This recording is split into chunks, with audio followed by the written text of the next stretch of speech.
Hey everyone, welcome back to Nitro Garagen. Thanks so much for clicking on this video. Today we've got something absolutely epic, the battle that off-road enthusiasts have been waiting for. This is the Clash of the Titans, the ultimate showdown between two legendary American off-roaders. On my left, we have the 2026 Jeep Wrangler Rubicon, the vehicle that literally invented the off-road SUV category and has been the gold standard for over 80 years. And on my right, the Ford Bronco Badlands, Ford's answer to Jeep's dominance, bringing modern technology and serious capability to challenge the king.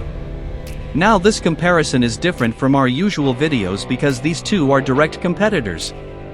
They're both body-on-frame, removable roof, hardcore off-roaders designed to tackle the toughest terrain on Earth. They're priced similarly, they target the same customers, and they both have cult followings that would go to war defending their favorite. So today, we're going to find out once and for all, can the new challenger dethrone the undisputed champion? Does Ford's modern approach beat Jeep's legendary heritage? Let's dive deep and find out. The Jeep Wrangler Rubicon, the legend. Let's start with the Jeep Wrangler Rubicon, because this is the vehicle that set the standard for everything else. The 2026 model continues Jeep's tradition while adding some modern updates. Under the hood of our test vehicle, we've got the legendary 3.6-liter Pentastar V6 engine. This naturally aspirated power plant produces 285 horsepower and 260 pound-feet of torque. Now, I know those numbers don't sound impressive compared to modern turbocharged engines, but this V6 has been proven over millions of miles. It's reliable, it's smooth, and it delivers power in a linear, predictable way that's perfect for technical off-roading. The Rubicon comes with an 8-speed automatic transmission as standard. This transmission is absolutely fantastic, it shifts smoothly on road and holds gears intelligently off-road. The gear ratios are perfectly spaced for both highway cruising and rock crawling. You also get a 2-speed transfer case with a crawl ratio of 77.2 to 1 in first gear with 4 low engaged. That's an absolutely insane crawl ratio that lets you tackle vertical obstacles at walking pace while maintaining complete control. Now here's where the Rubicon really separates itself from lesser Wranglers, the axles. You've got Dana 44 axles front and rear. These are heavy-duty units that can handle serious abuse. But the magic happens with the locking differentials. The Rubicon comes with electronic locking front and rear differentials as standard. When you lock both diffs, all 4 wheels receive equal power regardless of traction. This means you can have 3 wheels completely off the ground, and as long as one wheel has grip, you're moving forward. This is absolutely critical capability for extreme off-roading. The suspension on the Rubicon is a solid front axle and solid rear axle setup. This is old-school technology that's been refined over decades. The front suspension uses a 5-link design with coil springs. The rear uses a 5-link with coil springs as well. Ground clearance sits at 10.8 inches, which is genuinely impressive. Approach angle is 47.4 degrees, breakover angle is 27.8 degrees, and departure angle is 40 degrees. These are the kind of numbers that let you drive over obstacles that would stop normal SUVs dead in their tracks. The Rubicon comes with 33-inch BF Goodrich all-terrain tires as standard. These are genuine off-road tires with aggressive tread patterns. They're mounted on 17-inch wheels with beadlock-capable rims.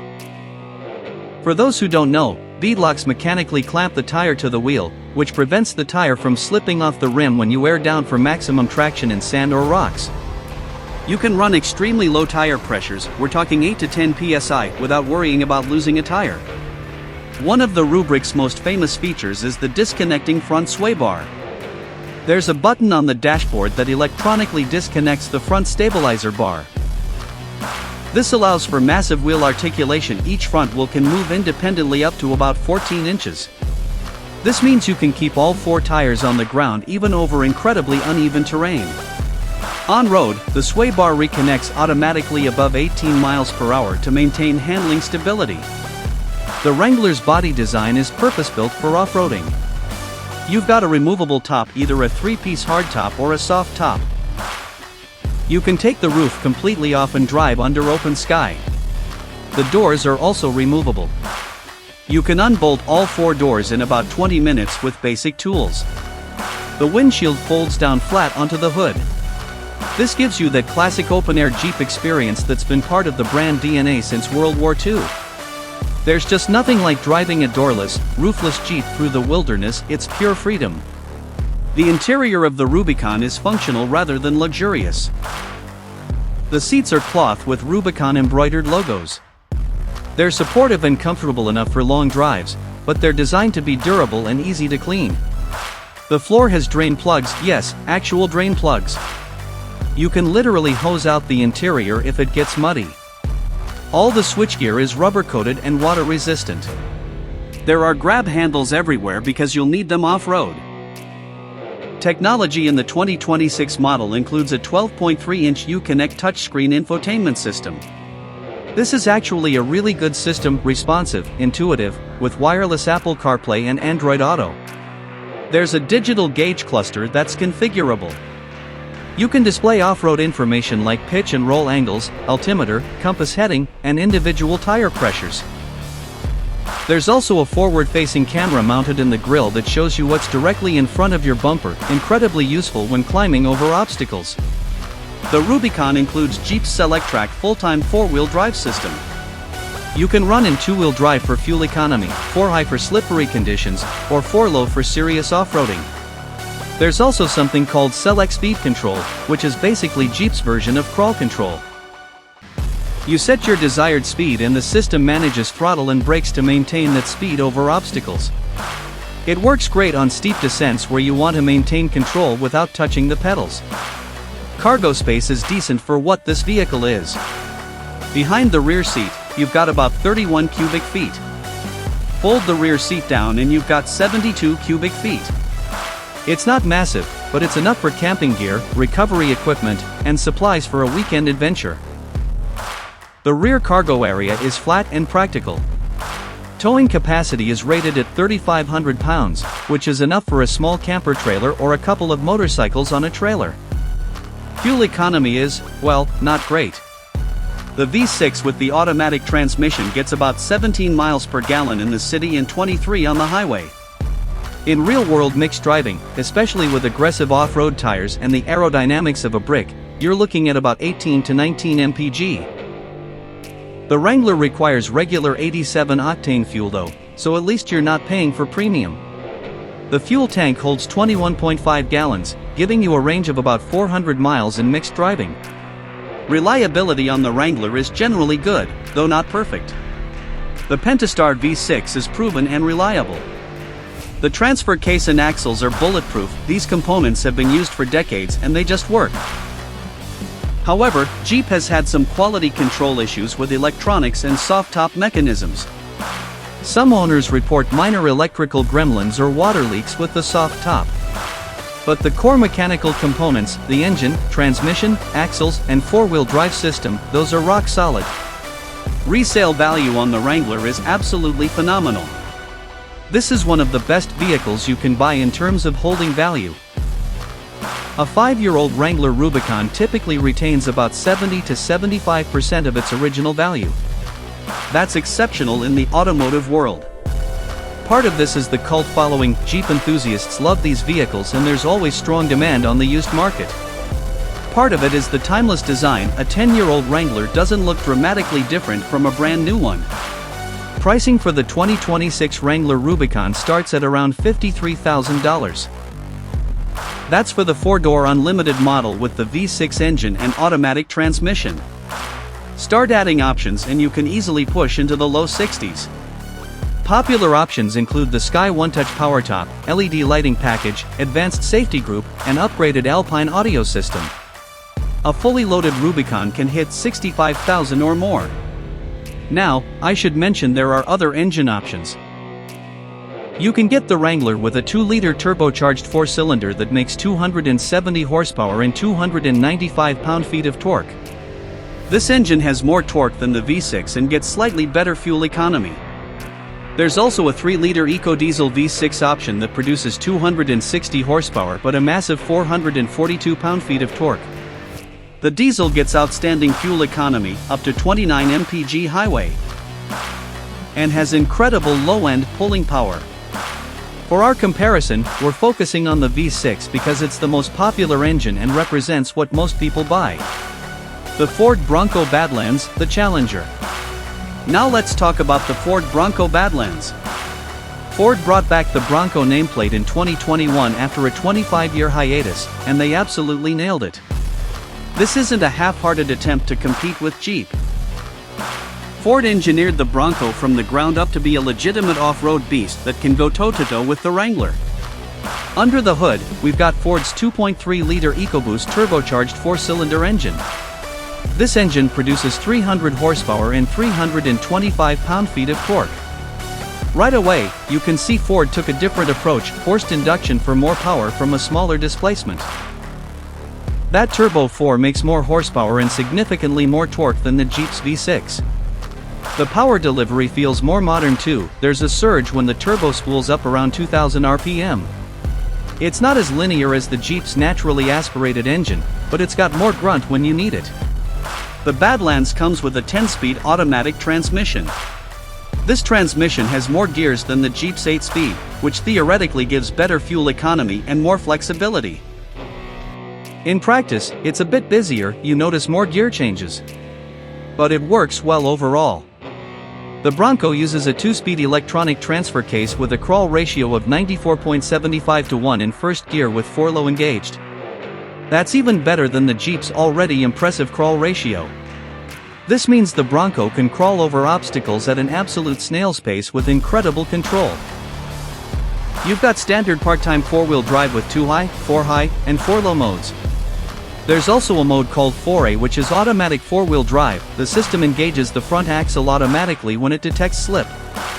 This is great for daily driving in variable conditions. The Badlands comes with Dana 44 axles, just like the Rubicon. Ford knows these are the gold standard for off-road durability. The Badlands includes an electronic rear locking differential as standard. The front differential doesn't lock on the Badlands trim. You'd need to step up to the more expensive Raptor or Everglades models for a front locker. This is actually a significant difference from the Rubicon, which has both front and rear lockers standard. In extremely technical terrain, having that front locker can be the difference between making it through or getting stuck. The suspension uses independent front suspension rather than the Jeep's solid front axle. This is a major philosophical difference. Ford used a double wishbone design up front with long travel coilovers. The rear is a solid axle with 5-link and coil springs, similar to the Jeep. The independent front suspension gives better on-road handling and a smoother ride. However, solid axle enthusiasts will argue that a solid front axle is more durable and provides better articulation in extreme off-road conditions. Ground clearance on the Bronco is 11.6 inches. Actually better than the Jeep. Approach angle is 43.2 degrees, breakover is 29 degrees, and departure is 37.2 degrees. These are all excellent numbers, though slightly less aggressive than the Jeep's angles. The Bronco Badlands comes with 35-inch Goodyear Wrangler Territory all-terrain tires as standard. These are 2 inches larger in diameter than the Jeep's standard 33-inch tires. Bigger tires mean better ground clearance and the ability to roll over larger obstacles. They're mounted on 17-inch beadlot-capable wheels, just like the Jeep. The Badlands also includes Ford's Haas system, high-performance off-road stability suspension. This includes position-sensitive dampers that adjust automatically based on terrain. The Bronco also has a disconnecting front sway bar, which Ford calls the sway bar disconnect. It works similarly to Jeep's system. You push a button and it electronically disconnects for maximum articulation off-road. Ford claims up to 15 inches of front will travel with the sway bar disconnected. The system reconnects automatically at higher speeds for on-road stability. The Bronco's body design clearly takes inspiration from classic Broncos while adding modern touches. You've got a removable hardtop or soft top. The hardtop has 4 removable panels, 2 over the front seats and 2 over the rear seats. You can remove just the front panels for an open-air feel while keeping the rear covered. The doors are fully removable, just like the Jeep. Ford even includes door storage bags and a mounting system to carry the doors in the back. The windshield doesn't fold down though, that's one area where the Jeep maintains its classic advantage. Interior quality in the Bronco is noticeably better than the Wrangler. The materials feel more upscale. You've got leather-trimmed seats with Bronco Badlands embossed logos. The switchgear has a more solid, premium feel. The design is retro-modern with lots of circular elements and knobs that reference classic Broncos. It feels more car-like than the Jeep's utilitarian cabin. That said, the Bronco also has drain plugs and rubberized surfaces. Ford knows this vehicle will get dirty. Technology is a strong point for the Bronco. You've got Ford's SINC4 infotainment system with a 12-inch vertical touchscreen. This is an excellent system, very responsive and intuitive. The vertical orientation is controversial, some people love it, others prefer the Jeep's horizontal screen. Wireless Apple CarPlay and Android Auto are standard. There's a digital gauge cluster that's fully customizable. You can display trail mapping, pitch and roll angles, steering angle, and lots of other off-road data. The Bronco also includes Ford's Trail Toolbox with over 3,000 miles of preloaded trails with turn-by-turn directions. This is genuinely useful for exploring new areas. The Badlands includes GOAT modes, goes over any terrain.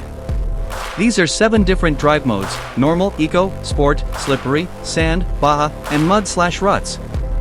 Each mode adjusts throttle response, transmission behavior, stability control, and 4-wheel drive engagement for optimal performance. The Baja mode is particularly interesting. It's designed for high-speed desert running with modified stability control that allows some slip. The Bronco also has trail control, which is Ford's version of crawl control. It works similarly to Jeep's system, managing speed automatically over obstacles. The Bronco includes Trail Turn Assist, which is a really clever feature. When you're off-road and need to make a tight turn, the system can brake the inside rear wheel to reduce your turning radius by up to 40%.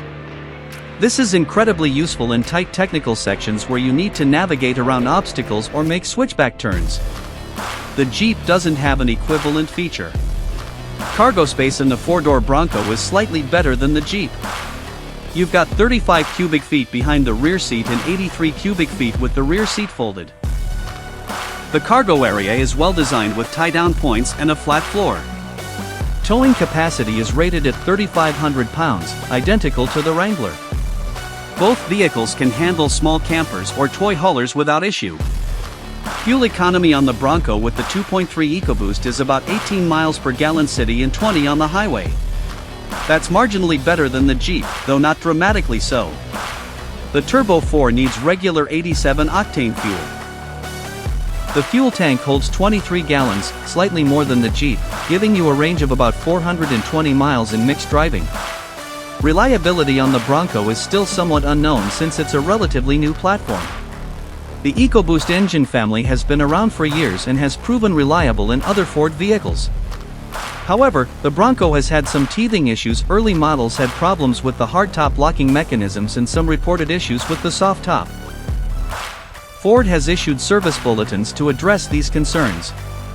The core mechanical components seem solid, but we won't really know long-term reliability until these vehicles have been on the road for another few years. Resale value on the Bronco has been exceptional so far. Demand has been so high that some used Broncos are selling for more than their original MSRP. A 2 or 3-year-old Bronco is retaining 90 to 100% of its value in some markets. Whether this continues long-term remains to be seen, but early indicators are very positive. The hype around the Bronco's return has created a strong enthusiast following similar to what Jeep has enjoyed for decades. Pricing for the 2026 Bronco Badlands 4-door starts at around $55,000. That's slightly more than the Wrangler Rubicon. Popular options include the Luxe package, which adds leather seats and premium audio, the Sasquatch package, which adds even larger 37-inch tires and special gearing, and various convenience packages. A fully loaded Badlands can reach the mid-60s, similar to a loaded Rubicon. Ford also offers other engine options. There's a base 2.7-liter EcoBoost V6 that makes 330 horsepower and 415 pound-feet of torque. This is the most powerful standard engine option and provides fantastic performance. For our comparison, we're testing the 2.3 4-cylinder because it's the most popular choice and provides a good balance of power and fuel economy. Off-road performance, the ultimate test. Now let's get to what really matters, off-road performance. We've set up a comprehensive course that'll test every aspect of these vehicles' capabilities. This includes rock crawling, mud pits, deep sand, steep climbs, technical trail sections, and water crossings. Let's see how these two legends stack up when the pavement ends. First up is the Rock Garden. This is a field of large boulders with tight lines and severe angles. The Jeep Wrangler goes first. I've engaged 4-low, locked both front and rear differentials, and disconnected the sway bar. As we approach the first obstacle, I'm using the forward-facing camera to place the wheels precisely. The Rubicon starts climbing. Immediately, I can see the front axle articulating beautifully. The solid front axle is doing its thing, maintaining constant tire contact with the ground. The disconnected sway bar is allowing massive wheel travel. I'm watching the front driver's wheel extend up about 12 inches while the rear passenger wheel compresses. 3 wheels are firmly planted, providing all the traction we need. The locked differentials mean power is going to all 4 wheels equally. Even as wheels lift and drop, we're maintaining forward momentum. The crawl ratio is perfect, we're moving at maybe half a mile per hour, giving me total control over wheel placement. The Jeep is just crawling over these boulders like they're speed bumps. The Dana 44 axles are taking some significant impacts, but they're designed for this abuse. The armor plating under the vehicle is scraping occasionally, but nothing concerning. We navigate through the entire rock garden without any drama. This is what the Rubicon was born to do. Time through the section, 4 minutes 30 seconds. Now the Bronco Badlands tackles the same section. I've engaged 4-low, locked the rear differential, and disconnected the sway bar. As we approach, I'm immediately noticing the lack of a front locker. On this first boulder, the independent front suspension is articulating well, maybe not quite as much as the Jeep's solid axle, but it's impressive.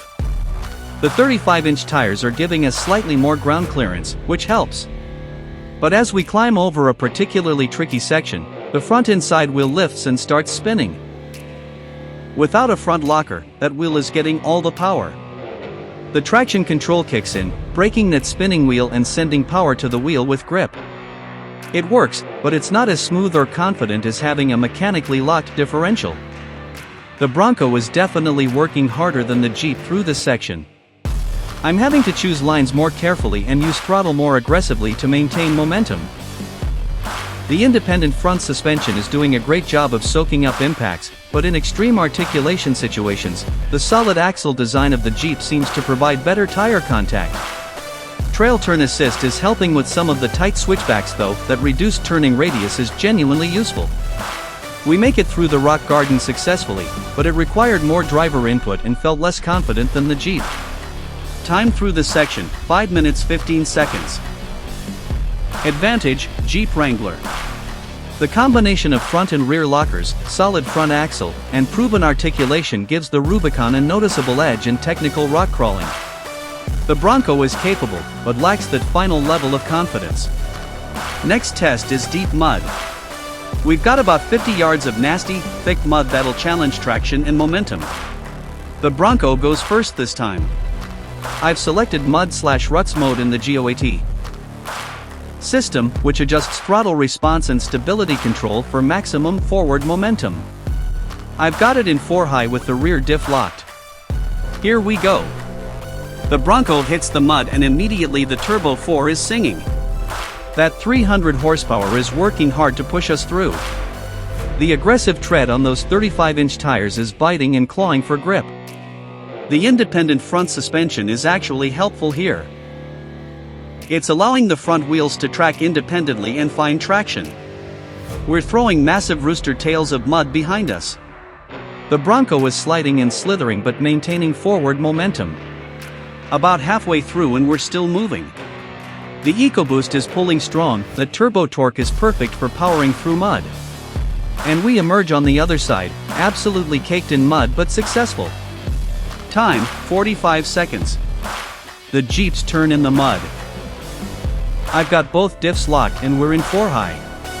The select track system is managing power distribution. As we enter the mud pit, the V6 is revving freely. The 33-inch tires are slightly narrower than the Bronco's 35s, which can actually help in mud by cutting through to firmer ground underneath. The solid axles front and rear are keeping all 4 tires working together. We're moving steadily through the mud. The Jeep feels more planted, less sideways action than the Bronco. The locked front differential is definitely helping. All 4 wheels are pulling us through. About 2/3 through and we're still maintaining good momentum. And we clear the mud pit successfully, also covered head to toe in mud. Time, 43 seconds. Advantage, slight edge to Jeep. Both vehicles handled the mud confidently, but the Wrangler's locked front differential and slightly narrower tires gave it a small advantage in maintaining forward momentum. The sand wash test is next. This is a 100-yard stretch of deep, soft sand that'll test power, weight, and tire footprint. The Jeep goes first. I've aired down the tires to about 15 psi for maximum flotation. The beadlock-capable wheels mean I can go this low safely. I've engaged sand mode, which adjusts traction control. Here we go. The Wrangler hits the sand and immediately starts floating across the surface. The wide footprint of the aired-down tires is spreading the weight. The V6 has enough power to maintain momentum. I'm keeping a steady throttle to avoid bogging down. The solid axles are tracking straight and true. The Jeep is actually surprisingly composed in the sand. We're maintaining about 15 miles per hour throughout. The engine isn't laboring too hard. And we emerge successfully. This was easier than I expected. Time, 24 seconds. The Bronco tackles the same sand wash. I've also aired down to 15 psi and engaged sand mode from GOAT. As we hit the sand, those 35-inch tires with their larger diameter are rolling over the surface beautifully. The extra horsepower of the Turbo 4 is immediately apparent. We're actually moving slightly faster than the Jeep. The independent front suspension is doing a great job of keeping the front end planted. We're floating across the sand with confidence. The wider tire footprint is preventing us from sinking. And we clear the sand wash smoothly. Time, 21 seconds. Advantage, Ford Bronco. The combination of more horsepower, larger diameter tires, and excellent power delivery gave the Bronco a clear advantage in deep sand. Hill climb is next, a steep 35-degree incline with loose, rocky surface. The Bronco lines up first. I've got it in 4 low with rear diff locked. The GOAT mode is set to rock crawl. As we start climbing, the Turbo 4 is at full boost. All 300 horsepower is working to pull 4,600 pounds uphill. The traction control is managing wheel slip perfectly. The transmission is holding first gear, keeping us in the engine's power band. The larger 35-inch tires are helping us roll over loose rocks. We're climbing steadily. About halfway up and momentum is good. The independent front suspension is allowing the front wheels to stay in contact with the terrain even as it changes. 3/4 up and still pulling strong. And we crest the top successfully. That felt confident and controlled. The Jeep Wrangler approaches the same hill. Both diffs are locked, we're in 4 low. As we start climbing, the V6 is working hard. It doesn't have quite the same punch as the turbocharged Bronco engine. But the Jeep weighs about 300 pounds less, which helps. The locked front and rear differentials mean all 4 wheels are pulling equally. This is huge on loose surfaces where individual wheels are slipping. The solid front axle is maintaining contact even as we traverse some cross-slope sections. We're climbing at a similar pace to the Bronco. The crawl ratio is letting us maintain precise speed control. And we summit successfully. Both vehicles handled this impressively. Advantage, dead tie. Both vehicles climbed confidently. The Bronco had more power, but the Jeep had better weight distribution and locked front differential. Both succeeded with equal confidence. Water crossing time. We've got a 3-foot deep stream with a rocky bottom. The Jeep is rated for 30 inches of waterfording, the Bronco for 33.5 inches. Both should handle this fine. The Wrangler goes first. I'm in 4 high, both diffs unlocked for now. As we enter the water, the front end dips and water starts rushing over the hood. The bow wave is impressive, water is splashing up the windshield. The engine is staying well above water thanks to the elevated air intake. The electronics are all sealed and water resistant. We're maintaining steady forward momentum. The rocky bottom is challenging, but the solid axles are keeping all 4 wheels working together. The water is probably about 2 feet deep in the middle. And we emerge on the far side, water pouring out of the drain plugs in the floor. Successful crossing with no drama. The Bronco enters the same stream.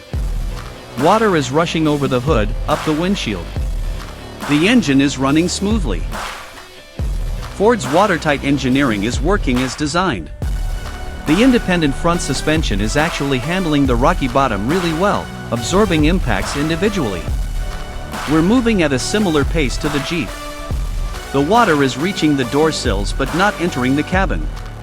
And we emerge successfully, also with water draining out. Advantage, tie. Both vehicles handled the water crossing with equal confidence. Both have excellent waterfording capabilities and sealed electronics. Final off-road test is the technical trail section. This combines everything: rocks, ruts, off-camber sections, tight turns, and steep drop-offs. This is where overall capability and driver confidence really matter. The Jeep goes first. I've got both diffs locked, sway bar disconnected, select speed control engaged. This trail is narrow, overhanging branches are scraping the sides. The solid axles are tracking the ruts perfectly. We encounter a steep drop-off. The front wheels drop about 3 feet suddenly. The suspension compresses fully but maintains control. Select speed control is managing our descent speed automatically. Now a tight left turn around a tree. The Jeep's tight turning radius helps here. An off-camber section has us leaning at about 30 degrees. This is where the disconnected sway bar really shines. The uphill wheels are extending fully to maintain contact. I can feel the Jeep is completely stable despite the extreme angle. A series of diagonal ruts challenges the suspension. The articulation is phenomenal. Watching the wheels move independently up and down is incredible. The Rubicon is in its element on this technical trail. Time, 8 minutes 45 seconds. The Bronco tackles the same technical section. Rear diff locked, sway bar disconnected, trail control engaged. The independent front suspension is doing an excellent job of absorbing the rough terrain. As we hit that steep drop-off, the Bronco's nose dives and the suspension compresses fully. It's actually soaking up the impact better than the Jeep, less jarring to passengers. The tight left turn around the tree, here's where trail turn assist really helps. By braking the inside rear wheel, the Bronco can make the turn more easily than its wheelbase would normally allow. Very clever. The off-camber section is challenging. The Bronco feels less planted than the Jeep here. The independent front suspension doesn't quite have the same contact patch as a solid axle and extreme articulation. I'm feeling less confident at this 30-degree lean. The diagonal ruts are handled well. 15 inches of front wheel travel is impressive. Overall, the Bronco is very capable on this technical trail, though it requires slightly more careful line selection. Time, 9 minutes 30 seconds. Advantage, Jeep Wrangler. On a technical trail that combines multiple challenges, the Rubicon's combination of locked differentials, solid axles, and proven suspension design gives it an edge in overall confidence and capability. On-road performance and daily driving. Now let's see how these hardcore off-roaders handle the daily commute and highway driving. Because let's be honest, most people spend 95% of their time on paved roads, even if they buy these vehicles for that occasional weekend adventure. Starting with acceleration and power delivery. The Jeep Wrangler with the V6 gets from 0 to 60 in about 7.8 seconds. That's adequate but not quick. The naturally aspirated V6 feels linear and predictable. Throttle response is immediate, no turbo lag. For passing on the highway, you've got enough power, but you need to plan ahead. Merging onto freeways requires full throttle. The transmission kicks down appropriately and the engine revs freely to its 6,000 RPM redline. It's not exciting, but it's competent. The Ford Bronco with the Turbo 4 gets to 60 in about 6.9 seconds. That's nearly a full second quicker than the Jeep. The turbo surge from the EcoBoost is noticeable. There's a distinct kick when the boost builds around 2,000 RPM. This makes the Bronco feel more powerful in daily driving. Highway passing is easier and more confident. The 10-speed transmission is always hunting for the right gear, sometimes it upshifts when you prefer it to hold a gear. But overall, the Bronco feels quicker and more modern in its power delivery. Highway cruising reveals comfort differences. At 75 miles per hour in the Jeep, the cabin is noisy. We're measuring about 75 decibels at the driver's seat. Wind noise from those flat windshield and removable doors is significant. The aggressive all-terrain tires create a constant hum. The ride is firm but controlled. The solid axles transmit some road imperfections, but it's not uncomfortable. The seating position is upright and commanding. Visibility is excellent thanks to the boxy design. The ride quality is what I describe as purposeful. You're always aware you're in an off-road vehicle, but it's not unpleasant for a few hours on the highway. At the same speed in the Bronco, it's about 72 decibels. Slightly quieter than the Jeep. The independent front suspension is doing a better job of isolating road noise and vibration. The ride quality is noticeably more refined. Bumps and expansion joints are absorbed more smoothly. The seating position is similar to the Jeep, upright and commanding with excellent visibility. The Bronco feels more like a modern SUV on the highway, while the Jeep feels more like a classic truck. Both are perfectly capable of long highway trips, but the Bronco is more comfortable for hours of cruising. City driving and parking show some practical differences. The Jeep is about 15 feet long and 6 feet wide. It's actually pretty maneuverable in tight urban environments. The tight turning radius of 33 feet helps. Visibility is excellent, you can see all four corners of the vehicle. Parking is straightforward thanks to its boxy shape. However, those aggressive tires and solid axles mean the ride over city potholes is harsh. Every bump is transmitted through the chassis. The Bronco 4-door is about 15.5 feet long, slightly longer than the Jeep. It's also 6 feet wide. The turning radius is 37 feet, a bit wider than the Jeep. Urban maneuvering is fine, though not quite as nimble. The independent front suspension really shines over rough city streets. Potholes and broken pavement are absorbed much better than in the Jeep. The ride quality around town is noticeably more comfortable. The Bronco feels more like a conventional SUV in daily driving. Ride quality comparisons show the fundamental design differences. The Jeep with its solid front and rear axles has a more connected, mechanical feel. You're aware of what the wheels are doing. Over smooth pavement, it's fine. Over rough roads, it can be bouncy and harsh.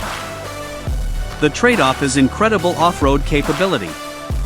The Bronco with independent front suspension rides more smoothly on road. Bumps are isolated better. Passengers are more comfortable on long trips. The trade-off is slightly less capability in extreme off-road articulation situations. Handling and cornering reveal more differences. The Jeep with its tall, narrow body and solid axles leans noticeably in corners. Body roll is significant. You need to slow down for curves. The steering is recirculating ball, which feels vague and loose compared to modern rack and pinion systems. You're constantly making small corrections. This isn't a vehicle you drive quickly on curvy roads. But it's predictable and safe, just not sporty. The Bronco with independent front suspension handles better in corners. There's still body roll. This is a tall SUV with an off-road suspension, but it's more controlled than the Jeep. The rack and pinion steering feels more direct and connected. You can carry more speed through curves while still feeling safe. The Bronco feels more car-like in its handling, while the Jeep feels more truck-like. For enthusiastic driving on paved roads, the Bronco is notably better. Braking performance is similar between both vehicles. The Jeep has adequate brakes for its weight, you can stop confidently from highway speeds. There's some nosedive under heavy braking. The pedal feel is firm and progressive. The Bronco also has good brakes with similar performance. Both vehicles have modern ABS and stability control that work well. Neither vehicle is particularly impressive in braking, they're adequate but not exceptional. Both take about 130 feet to stop from 60 miles per hour. Interior noise levels during daily driving favor the Bronco. On smooth pavement, it's noticeably quieter than the Jeep. Wind noise is better controlled. Road noise is less intrusive. The Jeep is louder at all speeds and in all conditions. If you do a lot of highway commuting, the Bronco's quieter cabin will be less fatiguing over time. Interior quality, comfort, and technology. Let's dive deeper into the interiors of these two vehicles, because this is where you'll spend all your time and comfort matters. Starting with the Jeep Wrangler Rubicon's cabin. The design is functional and purposeful. The dashboard layout is straightforward with clearly labeled switches and knobs. Everything is chunky and easy to operate with gloves on, important for an off-road vehicle. The materials are durable hard plastics. They're not soft touch or premium, but they're designed to last and take abuse. The cloth seats in the base Rubicon are supportive and comfortable for long drives. The driving position is very upright, you sit tall with commanding visibility. The steering wheel is a bit too vertical for my preference, but you get used to it. Front seat space is generous. There's plenty of headroom and legroom for tall drivers. The center console is simple with a storage bin and two cup holders. There's a USB-A and USB-C port for charging devices. The door panels have storage pockets that can hold water bottles. The grab handles are positioned perfectly, you'll use them constantly off-road and they're easy to reach. The 12.3-inch Uconnect touchscreen is actually really good. The interface is intuitive and responsive. Graphics are clear. The off-road pages show tons of useful information. Pitch and roll angles, individual wheel positions, differential lock status, transfer case selection. You can customize the home screen with your most used functions. Wireless Apple CarPlay and Android Auto work flawlessly. The base sound system with 6 speakers is adequate but not impressive. If you upgrade to the 9-speaker Alpine system, audio quality improves significantly. The digital gauge cluster is clear and configurable. You can choose different display layouts depending on what information you want. There's a traditional speedometer and tachometer layout, or you can go full digital with a configurable center display. Off-road information can be displayed between the gauges, which is useful when you're on a trail and want to monitor vehicle status without looking at the center screen. Rear seat space in the 4-door Wrangler is actually quite good. Adults can sit comfortably with decent legroom and headroom. The seat backs recline slightly for added comfort on long trips. There are 2 USB charging ports for rear passengers. The rear doors open wide, almost 90 degrees, making entry and exit very easy. You can remove the rear doors entirely if you want the full open-air experience. Climate control is manual with rotary knobs for temperature and fan speed. It works fine but feels dated compared to modern automatic systems. The air conditioning is powerful though. Important when you're driving doorless and roofless in hot weather. The heater is also strong for cold weather with the top off. Storage space in the Wrangler is adequate but not exceptional. The center console is fairly small. Door pockets can hold small items. The glove box is a decent size. Behind the rear seat, there's a large storage area that's great for recovery gear, camping equipment, or groceries. The flat floor makes loading easy. Now the Ford Bronco Badlands interior. The overall design is more modern and upscale than the Jeep. Ford clearly put effort into making this feel premium while maintaining rugged functionality. The dashboard has interesting circular elements and shapes that reference classic Broncos. Materials are higher quality than the Jeep, more soft-touch surfaces, better plastics, nicer stitching. It legitimately feels like a more expensive vehicle inside. The leather-trimmed seats are comfortable and supportive. They're designed with rugged outdoor activities in mind. The vinyl portions can be easily cleaned. The driving position is similar to the Jeep upright with excellent visibility. The steering wheel position feels more natural to me, and it's wrapped in leather that feels good in your hands. Front seat space is generous with plenty of head and legroom. The center console is larger than the Jeep's with more storage space. There's a deep bin that can hold a full-size tablet or laptop. There are multiple USB ports including USB-C for fast charging. The cup holders are well-sized and hold drinks securely. The door panels have large storage areas. The 12-inch vertical touchscreen is controversial. I personally like the vertical orientation. It's great for trail maps and navigation. Others prefer horizontal screens. The SINC4 interface is excellent, fast, responsive, and intuitive. The graphics are sharp. The off-road pages are comprehensive with tons of data. The trail toolbox with preloaded trails is genuinely useful. You can explore new areas with turn-by-turn directions to trails and waypoints. Wireless Apple CarPlay and Android Auto work perfectly. The digital gauge cluster is fully configurable and looks modern. You can display different information layouts depending on driving mode. In off-road modes, it shows pitch, roll, steering angle, and terrain info. The graphics are sharp and easy to read quickly. The bass sound system in the Badlands has 6 speakers and sounds okay. Upgrade to the available 10-speaker piano system and audio quality is excellent, much better than the Jeep's upgraded Alpine system. If you spend a lot of time commuting and listening to music, the Bronco's premium audio is notably superior. Rear seat space in the 4-door Bronco is excellent. Actually slightly more legroom than the Jeep. The seats are comfortable and the bench reclines for added comfort. There are rear USB charging ports and air vents. The rear doors open wide for easy entry and exit, though not quite as wide as the Jeep's. Climate control is dual-zone automatic, more sophisticated than the Jeep's manual system. You set your desired temperature and the system maintains it automatically. The air conditioning and heating are both powerful and effective. Storage throughout the Bronco is better than the Jeep. Larger center console, bigger door pockets, more cubbies, and storage areas. There's even a unique storage shelf that runs along the top of the dashboard, great for sunglasses or your phone.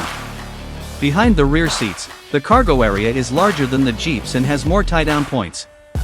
One neat Bronco feature is the integrated grab handle and bottle opener on the passenger side. Yes, Ford literally built a bottle opener into the dashboard.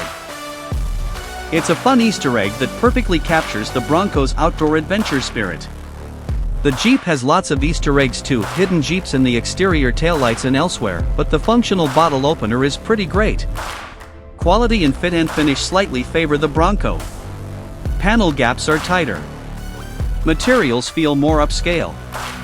Switchgear has a more solid feel. The Jeep's interior is functional and durable but doesn't feel as refined. If interior quality matters to you, and it should for a $55,000 vehicle, the Bronco delivers a more premium experience. Comfort on long trips favors the Bronco. The more refined ride quality, quieter cabin, better seats, and superior climate control make it more pleasant for hours of driving. The Jeep is perfectly capable of long road trips, but the Bronco will leave you less fatigued at the end of the day. Safety features and technology. Modern vehicles need modern safety features, and both the Jeep and Ford deliver.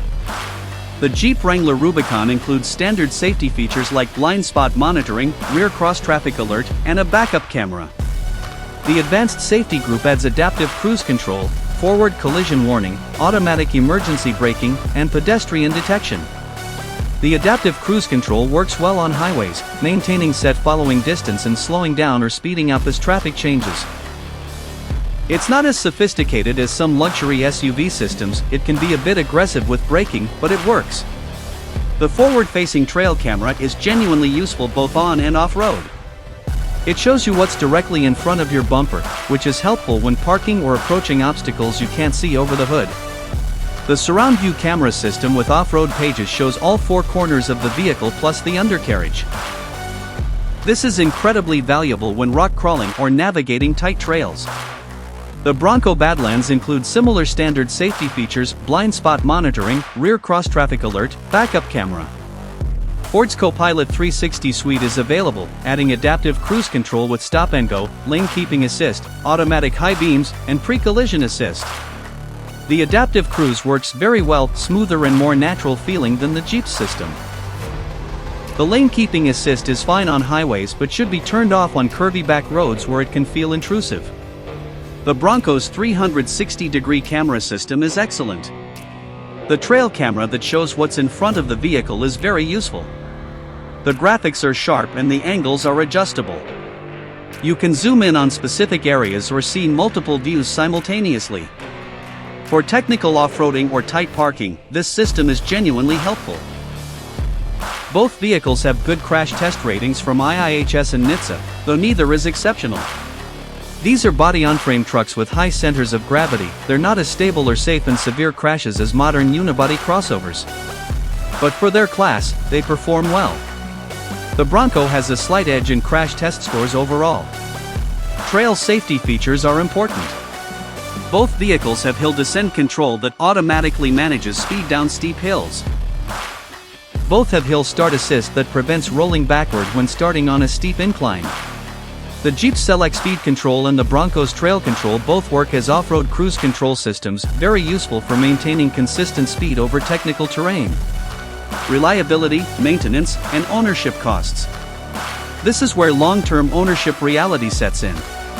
The Jeep Wrangler has decades of proven reliability in its core components. The Pentastar V6 is a known quantity. Bulletproof when maintained properly. The 8-speed transmission has been used across multiple Chrysler/Jeep products and is reliable. The Dana 44 axles are nearly indestructible. The transfer case is proven.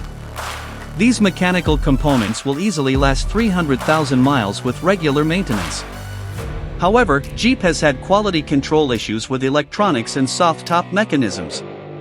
Some owners report minor electrical gremlins, sensors failing, infotainment system glitches. Soft tops can develop leaks after a few years. Hard tops occasionally have issues with panel alignment. These aren't catastrophic problems, but they can be annoying. Jeep dealer service quality varies significantly. Some dealers are excellent, others are frustrating. Maintenance costs on the Wrangler are moderate. Oil changes every 5,000 miles run about $70. The V6 takes 6 quarts of conventional or synthetic oil. Major service at 30,000 miles including transmission fluid change runs about $400. Tires are expensive. A set of 33-inch all-terrains costs about $1,200 and lasts about 40,000 miles if you rotate regularly. Insurance rates for the Wrangler are moderate. Expect to pay about $1,500 to $1,800 per year for full coverage depending on your location and driving record. The Wrangler's strong theft recovery rate actually helps keep insurance costs reasonable. Resale value on the Wrangler is exceptional, among the best in the automotive industry. A 5-year-old Rubicon with average miles retains about 72% of original value. This means your $53,000 Jeep will be worth about $38,000 after 5 years. That's phenomenal depreciation protection. The Ford Bronco is too new to have long-term reliability data. The EcoBoost engine family has been around for years and generally reliable, though turbochargers can eventually fail at high mileage. The 10-speed transmission is also used in other Ford products and seems solid so far. The Dana 44 axles are the same units used in Jeeps, proven and durable. The Bronco has had some teething issues as a new model. Early production had problems with hardtop latching mechanisms. Ford issued a recall and fix. Some soft tops have had zipper failures. These are typical new model issues that should be resolved as production matures. Overall build quality seems good, but time will tell about long-term durability. Maintenance costs on the Bronco are similar to the Jeep. Oil changes run about $75. The Turbo 4 requires synthetic oil, which is slightly more expensive. Major service at 30,000 miles runs about $450. Tires are more expensive due to the larger 35-inch size. Expect to pay about $1,500 for a set. Insurance for the Bronco runs slightly higher than the Jeep, about $1,600 to $2,000 per year. This is partly due to the Bronco being a newer model with less actuarial data, and partly due to higher theft rates as these vehicles are currently in high demand. Resale value on the Bronco has been exceptional so far. 2- and 3-year-old models are selling for 90 to 100% of original MSRP in some markets. Whether this holds long-term is uncertain. Assuming it normalizes to typical Ford resale patterns, expect a 5-year-old Bronco to retain about 68% of value. That's very good, though not quite Wrangler levels. Warranty coverage slightly favors the Bronco. Ford offers 3 years/ 36,000 miles bumper to bumper and 5 years/ 60,000 miles powertrain. Jeep offers 3 years/ 36,000 miles bumper to bumper and 5 years/ 60,000 miles powertrain. They're identical in coverage. Total cost of ownership over 5 years assuming 15,000 miles per year. Jeep Wrangler Rubicon. Purchase price, $53,000. Fuel, 18 miles per gallon average, $3.80 per gallon, $19,000. Insurance, $8,500. Maintenance, $6,000. Tires, $2,400. Total spent, $88,900. Resale value, minus $38,000. Net cost, $50,900. Ford Bronco Badlands. Purchase price, $55,000. Fuel, 19 miles per gallon average, $3.80 per gallon, $18,000. Insurance, $9,000. Maintenance, $6,500. Tires, $3,000. Total spent, $91,500. Resale value, minus $37,000. Net cost, $54,500. The Jeep costs about $3,600 less to own over 5 years. This is mostly due to better resale value and slightly lower insurance costs. Customization and aftermarket support. One huge advantage for the Wrangler is the absolutely massive aftermarket support. There are hundreds of companies making thousands of parts specifically for Wranglers. Want to lift it? There are dozens of lift kit options from 1 inch to 8 inches. Want bigger tires? Countless options up to 40 inches and beyond. Want to add armor? Bumpers, skid plates, rock sliders, endless choices. Want different fenders, hoods, lights, bumpers, wheels, suspension components? The Jeep aftermarket is unmatched. Popular Jeep modifications include 2.5-inch lift with 35-inch tires, about $3,000. Steel front bumper with winch mount, $1,200. Rock sliders, $800. Steel rear bumper with tire carrier, $1,500. LED light bar and pod lights, $600. Snorkel for deep water crossings, $400. Roof rack and ladder, $500. The Wrangler is like adult Legos, you can build it exactly how you want. There are Jeep shows and events everywhere. The community is massive and supportive. Online forums have solutions to every problem and DIY guides for every modification. The Bronco's aftermarket is growing rapidly but can't match the Wranglers yet. Companies are rushing to develop Bronco parts as the platform gains popularity. The basics are covered: lifts, tires, bumpers, armor. But the variety and depth isn't there yet. Give it a few more years and the Bronco aftermarket will likely be robust, but right now it's playing catch up. Ford does offer extensive factory accessories through the Bronco Build and Price Configurator. You can add factory lift kits, different wheels and tires, roof racks, and more, all with Ford warranty support. This is actually a nice middle ground between stock and full aftermarket. Both vehicles have strong enthusiast communities. Jeep clubs exist everywhere, you can find group trail rides, technical advice, and camaraderie easily. The Bronco community is newer but growing fast. Bronco6g.com forums are very active. Local Bronco clubs are forming. The sense of community around both brands is strong.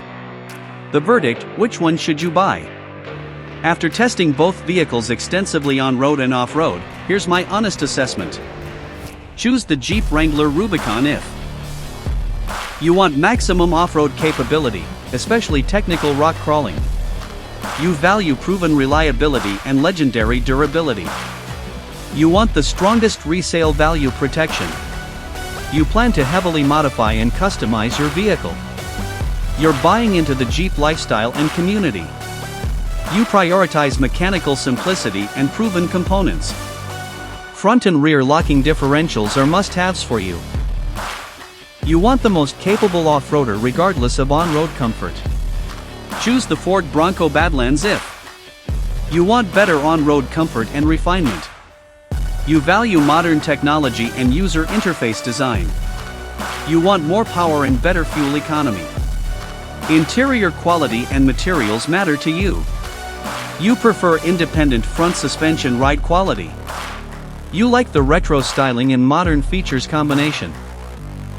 Trail mapping and tech features appeal to you. You want 90% of Wrangler capability with better daily drivability. My personal choice. If I'm being completely honest, this is an incredibly difficult decision. Both vehicles are excellent at what they do. If I could only own one vehicle for everything: daily driving, weekend adventures, occasional hardcore off-roading, I'd probably choose the Ford Bronco Badlands. Here's why. The Bronco delivers about 90% of the Wrangler's off-road capability while being noticeably more comfortable and refined on-road. Since I'd be spending 95% of my time on pavement, that daily comfort matters. The more powerful engine makes highway driving less stressful. The quieter cabin means arriving less fatigued. The better interior materials make every drive more pleasant. The modern technology and trail toolbox would make exploring new areas easier. However, if I had a second vehicle for daily driving and the Jeep would be purely for off-roading and adventure, I'd choose the Jeep Wrangler Rubicon without hesitation. For maximum trail capability, those front and rear lockers, solid front axle, and proven reliability can't be beaten. The Wrangler is the king of off-road for good reasons that haven't changed in 80 years. The reality is you can't go wrong with either vehicle. Both are phenomenal off-roaders that will take you places most vehicles can't go. Both have strong communities and enthusiast support. Both will hold their value well.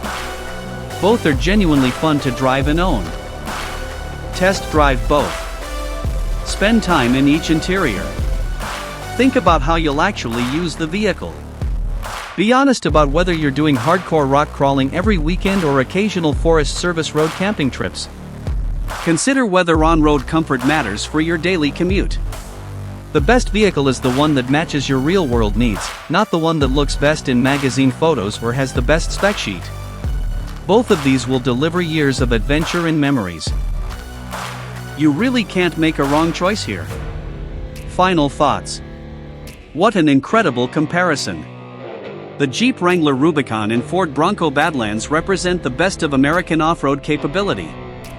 They're both tough, capable, fun vehicles that will take you anywhere you want to go. The Jeep is the proven legend: 80-plus years of heritage, unmatched off-road capability, legendary reliability, and the strongest enthusiast community in the automotive world. It's the gold standard for a reason. The Ford Bronco is the exciting challenger of modern technology, better on-road manners, more power, and a fresh take on what an off-roader can be. It proves that Ford can compete with Jeep on Jeep's own turf. Competition makes both vehicles better. The Bronco's arrival has pushed Jeep to improve the Wrangler. The Wrangler's dominance has motivated Ford to create the best Bronco possible. We as consumers win when companies compete this hard. That's it for today's Ultimate Off-Road Showdown. I hope this helped you understand both vehicles better. If you enjoyed this video, please smash the like button, it really helps the channel. Make sure to subscribe if you haven't already, and hit the notification bell so you don't miss future videos.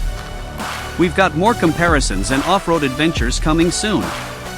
Drop a comment below: Team Jeep or Team Bronco? I'd love to hear which one you choose and why. Thanks so much for watching, and I'll see you in the next video. This is Nitrogaragen, signing off. Keep it rugged, keep it real, and we'll see you on the trails.